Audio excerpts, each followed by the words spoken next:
in the 15th video lecture on electrostatics, and today we are going to learn an theory article called equipotential surfaces. As its name implies, equipotential means the surface at which every point have the same potential. Okay, so equi means same, so same potential at each and every point on the surface. So an equipotential surface is that surface at every point of which the electric potential is same. Okay, now the examples of equipotential surfaces, different examples we are going to discuss today. Okay, आणि theory मध्ये ते असं विचारू शकतात sorry, draw the equipotential surfaces for a point charge, or draw equipotential surfaces for infinite line or linear charge conductor as shown here. Draw equipotential surfaces for a uniform electric field. Again, equipotential surfaces between the two metallic sheets, plain metallic sheets, etc. Okay, so आज आपण ते सगळं पाहणार आहोत. So theory साठी किंवा entrance मध्येही हे विचारलं जाऊ शकतं. So consider this is the point charge Q. Actually, this is a conductor, and we know that when a charge is given to a conductor, okay, then the charge resides over its outer surface. Means मी दिलेला charge, suppose +Q charge दिला असेल तर तो charge या कंडक्टरच्या outer surface वरती distribute होणार आहे. बट जस्ट मी इथे ऍट द सेंटर तो चार्ज आहे असं अज्युम केलेलं आहे. So this is a charge +Q at the center. So obviously this distance is nothing but the r, radius of the sphere. This distance is also the radius of the sphere, and this distance is also the radius of the sphere. So all these distances are nothing but the radius for this sphere. Okay, and we know that an expression for electric potential due to a point charge, V equals to KQ by R. हे आपण point charge साठीचं electric potential पाहिलेलं आहे. So here this +Q is a point charge. So obviously त्यानं produce केलेलं electric potential किती असेल, KQ बाय R. Here is K is constant, Q पण काय झाला, चार्ज कॉन्स्टंट आहे, आणि R म्हणजे हे डिस्टन्स, या पॉइंटचं सेंटर पासूनचं डिस्टन्स की जे रेडियस आहे. सो या स्पियरच्या प्रत्येक पॉइंट वरती इलेक्ट्रिक पोटेन्शियल हे कसं असणार आहे, सेम असणार आहे, कॉन्स्टंट असणार आहे. So this spherical surface is called as equipotential surface. जर मी असं अज्युम केलं की सेकंड कॉन्सेंट्रिक स्पियर आहे with the same centre +Q charge. Okay, so हे डिस्टन्स सुद्धा आता काय झालं, radius for this second spherical surface. This is also radius. Okay, this up to this point. Okay, radius. So या sphere वरचे सुद्धा प्रत्येक पॉइंट जे पोटेन्शियल असणार आहे ते कसं असेल, सेम असणार आहे.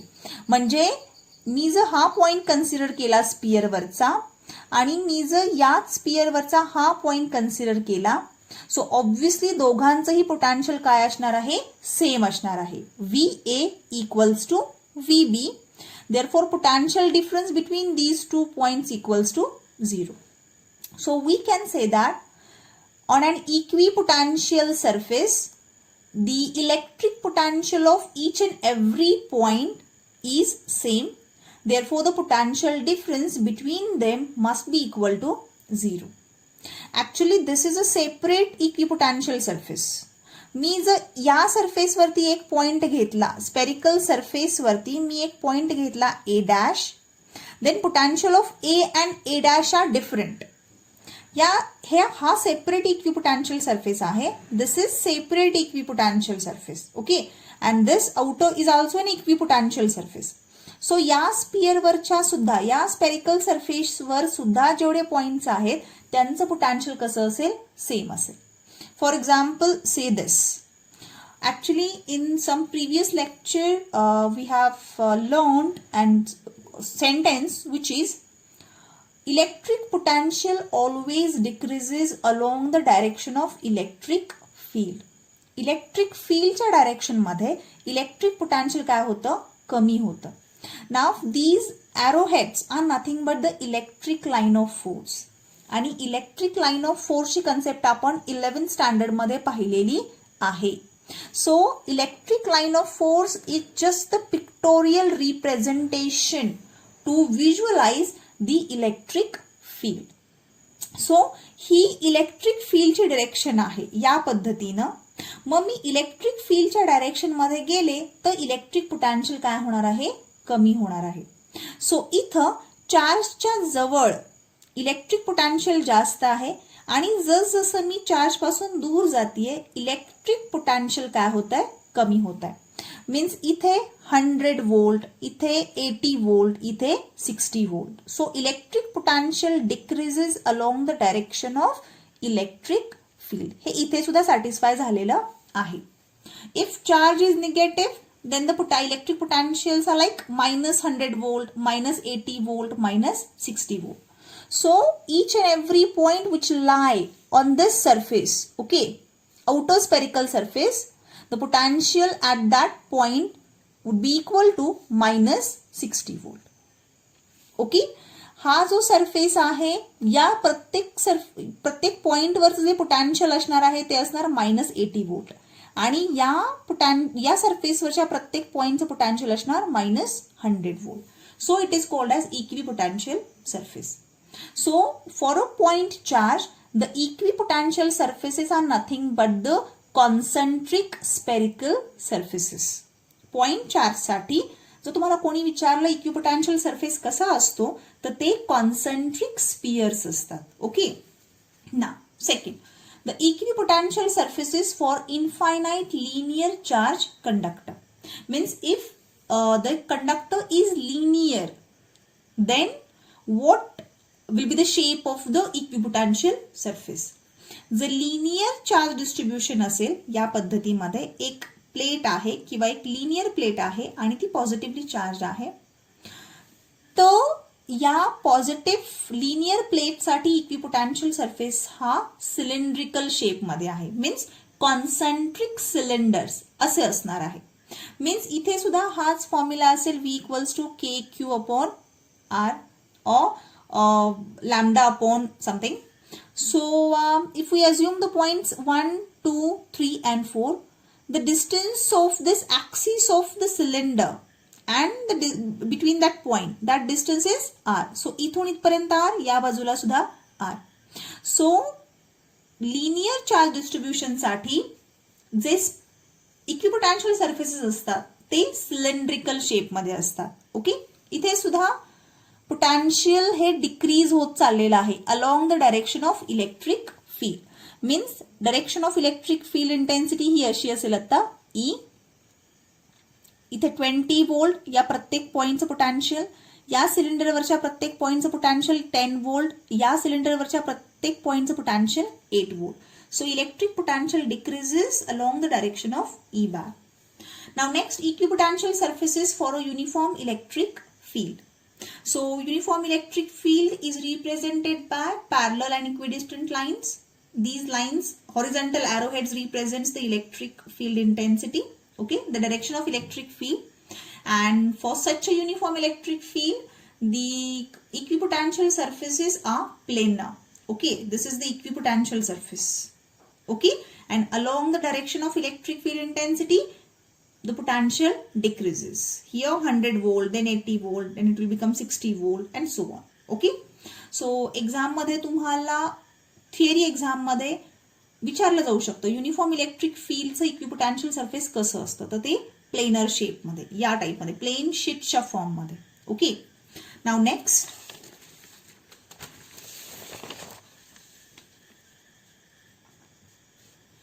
equipotential surfaces between two plane metallic sheets.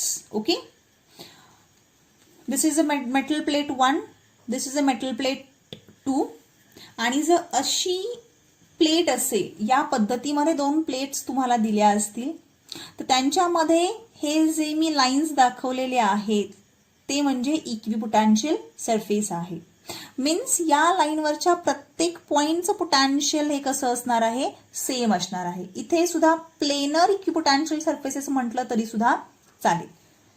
या प्लेनवरच्या किंवा या लाईनवरच्या प्रत्येक पॉइंटचं पोटॅन्शियल कसं असणार आहे, सेम. ओके. आणि इथे सुद्धा potential decreases along the direction of electric field. This representation is for equipotential surfaces when one of the sheet is replaced by the charged metallic sphere. Means मी इथे एक मेटॅलिक प्लेटच्या ऐवजी फक्त चार्ज मेटॅलिक स्पियर घेतलेला आहे. So equipotential surfaces हे असं असतील, प्लेटच्या अलोंग प्लेनर आणि इथे concentric shells, spheres. Okay. Equipotential surfaces for a dipole, di means 2. Dipole we have learned in the 11th standard. 2 equal and opposite charges separated by a finite distance. So minus q and plus q charge. आणि या पद्धतीच्या ह्या ज्या lines आहेत त्या म्हणजे काय आहेत, electric line of force. Electric line of force originates from a point charge. Okay. Arrow heads outward direction मध्ये आहेत आणि electric line of force aims on negative charge. So अशा पद्धतीनं इनवर्ट्स एरो इथे आपण दाखवलेले आहेत असे. Okay. So these are nothing but the electric line of force. आणि ह्या ज्या मध्ये ड्रॉ केलेले आहे ते काय आहे, इक्विपोटेन्शियल सरफेस. मीन्स या सरफेसवरचे प्रत्येक पॉइंटचं पोटॅन्शियल हे कसं असणार आहे, सेम असणार आहे. Okay. And this representation is for equipotential surfaces for 2 identical point charges. Okay, means both are the positive charges. Electric line of force originates from the positive charge, and here also electric line of force originates from the point charge, which are nothing but the field lines. Electric field lines are called as electric line of force. Article मध्ये फक्त तुम्हाला equipotential surfaces कसे असतील एवढंच फक्त विचारलं जाईल theory article मध्ये, बाकी याच्यामध्ये काही विचारलं जाऊ शकत नाही. नेक्स्ट मध्ये properties of equipotential surfaces. Total 4 properties are there. The first property is the potential difference between any 2 points on equipotential surface is 0. Means for example, if this is a planar equipotential surface and A and B, these two are the points on that equipotential surface. So obviously potential difference between these 2 points equals to 0. Okay. Next property is important. No work is done by electric force in moving a charge on an equipotential surface. Okay. Means if we want to move a charge, for example, या point हा equipotential surface आहे. Okay. या point A च्या ठिकाणी मी charge place केला plus Q इथे, आणि जर या चार्ज क्यू ला पॉइंट ए पासून पॉइंट बी पर्यंत मूव्ह करायचा असेल अलोंग द इक्विपोटेन्शियल सरफेस, तर झालेलं वर्क डन किती असणार आहे, 0 असेल. Okay, carefully listen. No work is done in moving a charge from a point on an equipotential surface to the another point, but that surface should be equipotential. Okay, so VA minus VB potential difference is equal to work done by external agent in moving a charge from A to B divided by Q. This is the definition of electric potential difference.